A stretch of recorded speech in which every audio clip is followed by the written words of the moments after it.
ہوں۔ نبی کریم صلی اللہ علیہ وسلم بھی اس طرح نمازیوں کی طرف آپ نے رخ کیا تھا۔ اتنے میں جلدی سے ایک آدمی اٹھا جس نے پوری نماز رسول کریم صلی اللہ علیہ وسلم کے ساتھ ادا کی تھی۔ تکبیر اولیٰ میں وہ شامل ہوا تھا۔ سلام پھیرنے کے بعد جلدی سے وہ اٹھا اور پھر سنتیں ادا کرنے لگا۔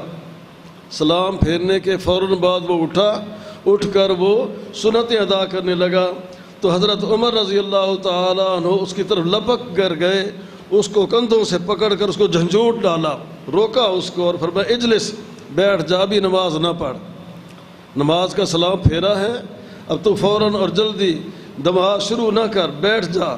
پہلی امتیں بھی اسی لیے ہلاک ہوئی تھیں کہ وہ ایک نماز اور دوسری نماز کے درمیان فرق نہیں کرتے تھے۔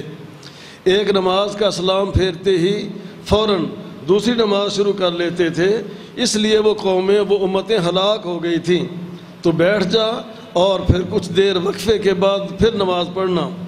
حضرت عمر رضی اللہ تعالیٰ عنہ کی یہ بات سن کر نبی کریم صلی اللہ علیہ وسلم نے ان کی طرف دیکھ کر فرمایا اصاب اللہ بک یا ابن الخطاب، اے خطاب کے بیٹے عمر، آپ نے صحیح کہا ہے، اس آدمی کو جو آپ نے روک دیا ہے نماز ادا کرنے سے، آپ نے ٹھیک کیا ہے۔ ایک نماز کا سلام پھیرنے کے بعد فوراً دوسری نماز شروع نہیں کرنی چاہیے۔ دوسری احادیث میں اس کی تفصیل آئی ہے۔ نبی کریم صلی اللہ علیہ وسلم نے ارشاد فرمایا کہ جب نمازی امام کا سلام پھیر لے، اس کے بعد اسے چاہیے کہ کچھ دیر ذکر اذکار کرے، یا پھر اپنی جگہ تبدیل کر لے، یا پھر کسی کے ساتھ کچھ بات کر لے۔ یہ تین کاموں میں سے کوئی ایک کام کر لے، اس کے بعد اسے دوسری نماز شروع کرنی چاہیے۔